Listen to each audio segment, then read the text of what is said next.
Iran যুদ্ধ আমেরিকার জন্য মরণ ফাঁদ। আমেরিকা এই যুদ্ধে অবধারিতভাবে পরাস্ত হবে, এতে কোনো সন্দেহ নেই। আজ এই নিবেদনে আপনাদের সামনে তুলে ধরব কেন কিভাবে আমেরিকা পরাস্ত হবে ইরানের কাছে। আমেরিকার বর্তমান যে হারির হাল, আমেরিকার বর্তমান আর্থিক যে দুরবস্থা, সেখান থেকে দীর্ঘকালীন ইরানের সঙ্গে যুদ্ধে লড়ার ফলে আমেরিকার সামরিক এবং অর্থনৈতিক দুই দিক থেকেই নিদারুণ পরাজয় হবে। ইরান যদিও আমেরিকার সমকক্ষ নয় সামরিক এবং অর্থনৈতিক দিক থেকে, তবুও এই যুদ্ধে সত্যের বলে এবং আত্মত্যাগের শক্তির বলে ইরান আমেরিকাকে পরাস্ত করেই ছাড়বে।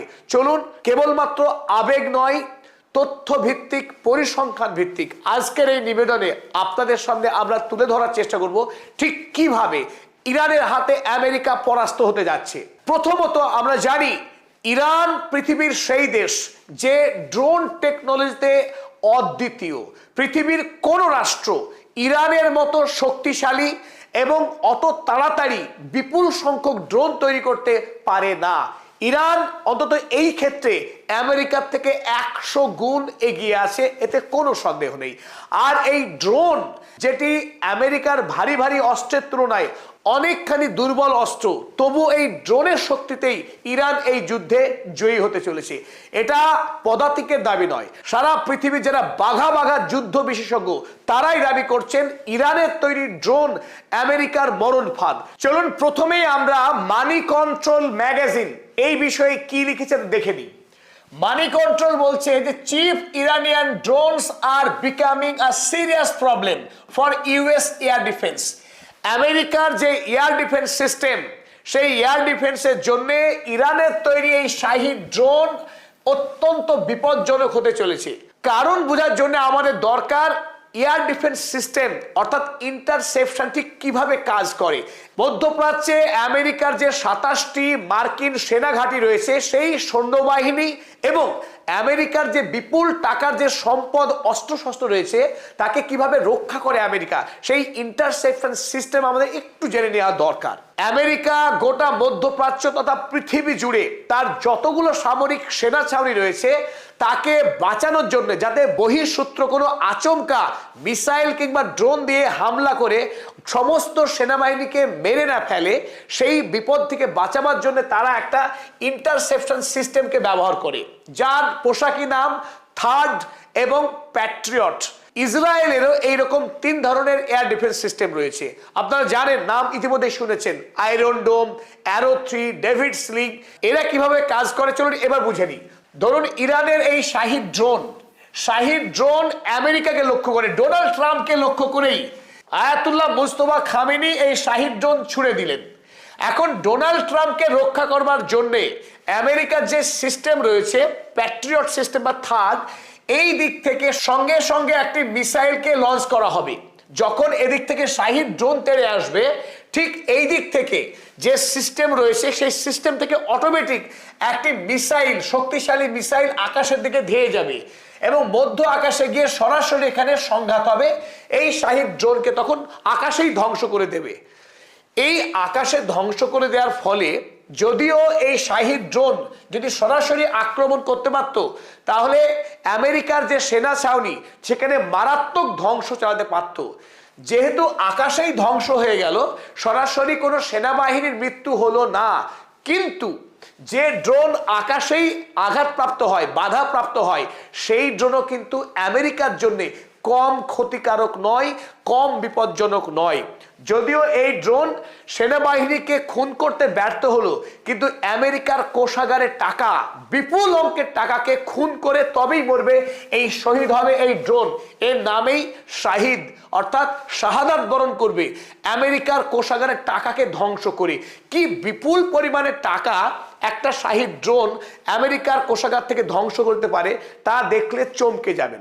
আমেরিকা এই শাহী ড্রোনের ক্ষমতায় ঈর্ষান্বিত হয়ে একবার রিভার্স ইঞ্জিনিয়ারিং করার চেষ্টা করেছিল। তারা লুকাস নামের একটি ড্রোন এই ইরানকে নকল করে বানানোর চেষ্টা করেছিল। অবাক লাগলেও এটাই সত্যি যে আমেরিকাও ইরানের প্রযুক্তিকে চুরি করার চেষ্টা করে, কিন্তু সফলভাবে পারেনি। চলুন আমরা দেখে নিই ইরান এবং আমেরিকা এই যুদ্ধে কেন আমরা বলছি যে ইরান আমেরিকাকে পরাস্ত করেই ছাড়বে। কারণ তার শক্তি হলো এই শাহিদ ড্রোন, সস্তায় তৈরি দেশীয় প্রযুক্তির তৈরি এই শাহিদ ড্রোন। ইরান যখন নিজের বিজ্ঞানী, নিজের প্রযুক্তি এবং নিজের বারুদ ব্যবহার করে একটি শাহিদ ড্রোন তৈরি করতে গিয়ে তার খরচ পড়ে মোটের উপরে 18 লাখ টাকা ভারতীয় টাকায়, তখন এই একটি শাহিদ ড্রোনকে আকাশে ইন্টারসেপশন করতে গিয়ে, বাধা দিতে গিয়ে আমেরিকার খরচ পড়ে 100 কোটি টাকা। 100 কোটি টাকা খরচ কেন পড়ে? মোটামুটি 36 কোটি টাকা খরচ হয় একটি মিসাইল বানাতে। আর একটি মিসাইল দিয়ে কখনোই শাহিদ ড্রোনকে আটকানো সম্ভব না, কারণ আকাশে তার গতিপথ বদলাতে পারে। তাই অন্তত 3টি মিসাইল ছুটতে হয় একটা শাহিদ ড্রোনকে আকাশে ধ্বংস করবার জন্য। তাহলে 3টে মিসাইল যদি ছোড়া হয়, 18 লাখ টাকায় তৈরি হওয়া একটা শাহিদ ড্রোনকে আকাশে ধ্বংস করতে গিয়ে আমেরিকার খরচ হচ্ছে মোটামুটি ভাবে 100 কোটি টাকা। আনুপাতিক হারে যদি আমরা দেখি, তাহলে প্যাট্রিয়ট সিস্টেম থেকে যদি 3টে মিসাইল ছোড়া হয়, একটা শাহিদ ড্রোনের পরিবর্তে 555 গুণ টাকা বেশি খরচ হবে আমেরিকার। ধরা যাক যদি ইরানের খরচ হয় 1 টাকা, সেখানে 555 টাকা খরচ হবে আমেরিকার। আর যদি সেটা থার্ড সিস্টেম হয়, থার্ড সিস্টেম আরো ভয়াবহ রকমের ব্যয়বহুল। যদি ইরানের খরচ পড়ে 1 টাকা, তাহলে আমেরিকার খরচ হবে 1609 টাকা। সুতরাং আমেরিকা যতই ধনী রাষ্ট্র হোক, ইতিমধ্যেই আমরা প্রত্যেকে জানি 39 ট্রিলিয়ন ইউএসডি লোনে ডুবছে আমেরিকার সাম্রাজ্য। ইতিমধ্যেই আমেরিকা আর্থিকভাবে দেউলিয়া হওয়ার পথে। সেই রাষ্ট্র এই অন্যায় যুদ্ধে জড়িয়ে পড়ার পর ইরান তার এই যুদ্ধে একটা স্পষ্ট স্ট্র্যাটেজি দিয়েছে। সেটা কি?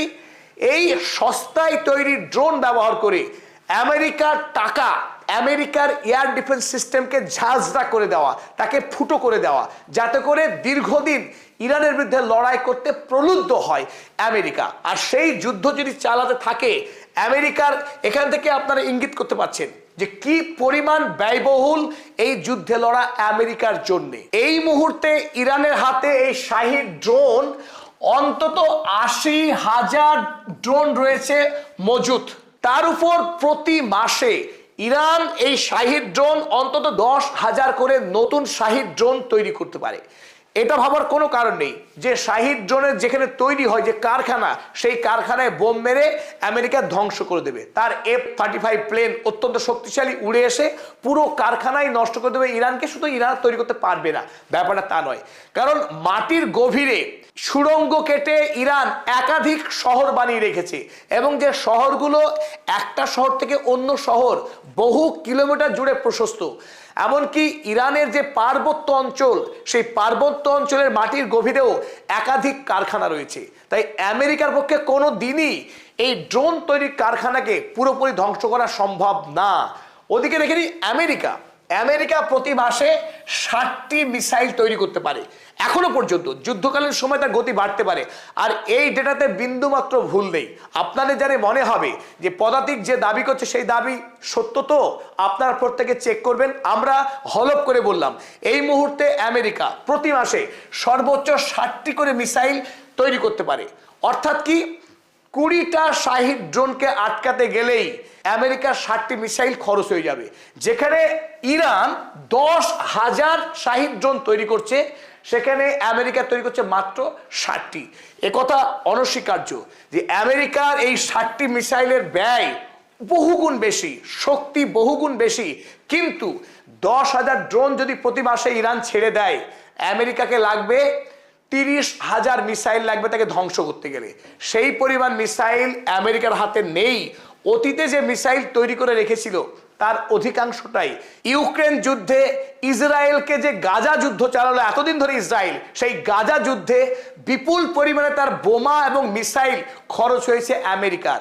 তার ভাড়ারে অনেক অস্ত্র আছে সত্য, কিন্তু ইরান যে গতিতে তার দেশকে বাঁচানোর জন্য, শহীদ হওয়ার লক্ষ্যে, দেশের স্বাধীনতা বাঁচানোর লক্ষ্যে যেভাবে তৈরি করতে পারবে, আমেরিকা সেইভাবে তৈরি করার ক্ষমতা রাখে না।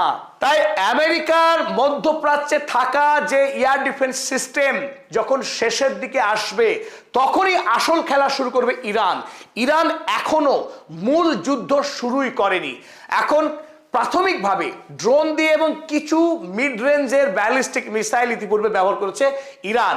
ইতিমধ্যেই আমরা জানি যে কুয়েতে, ইউএইতে, কাতারে, বাহরাইনে প্রতিটা দেশে তার সামরিক সেনা ছাউনিকে বাঁচানোর জন্যে প্যাট্রিয়ট বা থার্ড সিস্টেমের যে মিসাইল সংখ্যা, সেই মিসাইল সংখ্যা কোথাও 4 দিন, কোথাও 6 দিন মাত্র অবশিষ্ট রয়েছে চালাবার মতো। ফলে ইতিমধ্যে আমরা জানি ইউক্রেন থেকে বিপুল পরিমাণে মিসাইল, এই এয়ার ডিফেন্স সিস্টেম তুলে আনা হয়েছে, রাশিয়া যাতে 2 থাপ্পড় মেরে ইউক্রেনকে দখল করতে পারে।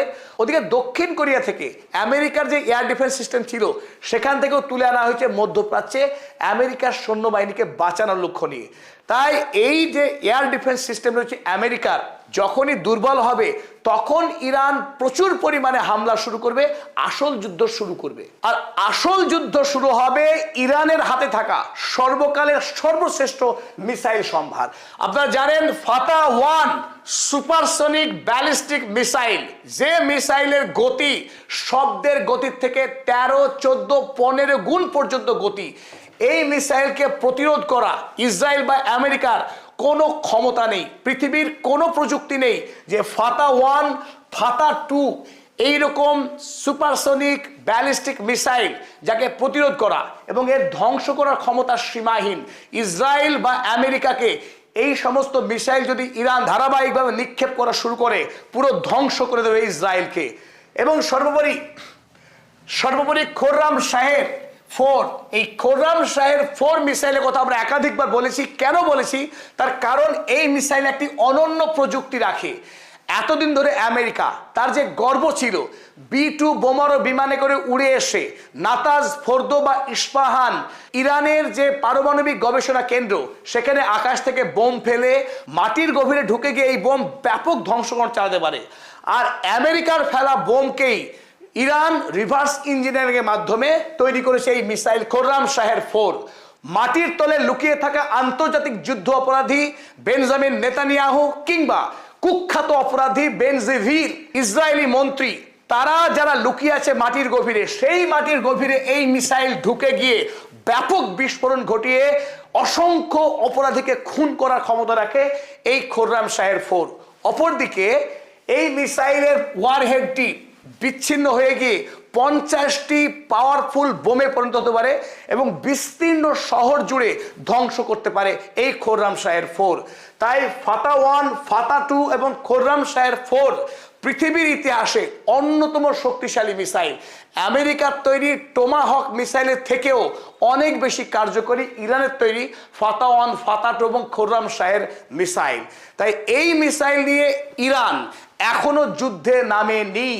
যদিও আমেরিকা ইতিমধ্যে ইরানে ব্যাপক ধ্বংসকাণ্ড চালিয়েছে, বেশ কিছু জনগণকে খুন করেছে, এখনো ইরান অপেক্ষায় আছে। আব্রাহাম লিঙ্কন এবং ইউএসএস জেরাল্ড ফোর্ডের মতো 16টা জাহাজ আরব সাগরে দাপাদাপি করছে, ইরানের বিরুদ্ধে যুদ্ধ করছে। এই মুহূর্তে ইরান অপেক্ষায় আছে। আমেরিকার এয়ার ডিফেন্স সিস্টেম একটু দুর্বল হলেই আবু মাহাদি এবং খোররাম শাহের 4, ফাতা-1, ফাতা-2 এই সমস্ত মিসাইল নিয়ে মূল যুদ্ধে নামবে ইরান খুব অল্প সময়ের মধ্যে। আর তখনই দেখা যাবে আমেরিকা কত শক্তিশালী। তার ইউএসএস জেরাল্ড ফোর্ড কিংবা আব্রাহাম লিঙ্কন, তার দিন শেষ হয়ে আসছে, আরব সাগরেই শেষ হবে আমেরিকার শক্তি, এতে কোনো সন্দেহ নেই। ইরানের তৈরি হেভিওয়েট মিসাইলের সামনাসামনি না হওয়ার আগেই আমেরিকার অর্থনৈতিক অবস্থা কি বেসামাল হয়েছে তার একটা খণ্ডচিত্র আপনাদের সামনে তুলে ধরব। প্রথম দিন শনিবার অর্থাৎ 28 তারিখ শনিবার সকাল 9টার সময় আমেরিকা এবং ইসরায়েল যখন একযোগে হামলা করেছিল ইরানে, সেই প্রথম দিন আমেরিকার খরচ হয়েছিল 6,500 কোটি টাকা।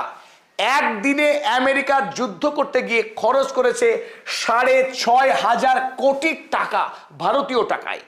আর বর্তমানে এই মুহূর্তে আমেরিকার আরব সাগর জুড়ে যে 16টি যুদ্ধজাহাজ এবং গাইডেড মিসাইল ডেস্ট্রয়ার রয়েছে, সেই সমস্ত যুদ্ধজাহাজগুলো প্রতি ঘন্টাতে তারা খরচ করছে 4300 কোটি টাকা। বিপুল অঙ্কের টাকা তাদের খরচ হচ্ছে প্রতি ঘন্টাতে। আর এইভাবে যদি খরচ করতে থাকে, আমেরিকাকে দেউলিয়া হওয়ার হাত থেকে কে বাঁচাবে? দেখুন, ডোনাল্ড ট্রাম্প যিনি ভেবেছিলেন আসবো দেখবো জয় করব, আর শর্ট টার্ম ওয়ার তিনি চেয়েছিলেন ইরানের সঙ্গে, সেই ডোনাল্ড ট্রাম্প ইরান যুদ্ধে এমন ভাবে ফেসে গেছে, তিনি এখন বলছেন যে 4 সপ্তাহ 5 সপ্তাহ যুদ্ধ মনে হচ্ছে আর শেষ হবে না, এই যুদ্ধ লঙ্গার দীর্ঘদিন ধরে চলবে। তাই হোয়াইট হাউসে ইতিমধ্যেই তিনি অনুরোধ পত্র পাঠিয়েছেন, তার নতুন করে যুদ্ধের বাজেট তৈরি করেছেন। বাজেটটা শুনুন একবার। তিনি সম্প্রতি যে অনুরোধ পাঠিয়েছেন বিল, সেই বিলে 4,58,154 কোটি টাকা, ভারতীয় টাকায় তিনি বর্তমানে যে বিল পাঠিয়েছেন 4,58,154 কোটি টাকা। এই বিপুল অঙ্কের টাকার অনুমোদন চেয়েছেন। যে টাকা তিনি বাজেট করেছিলেন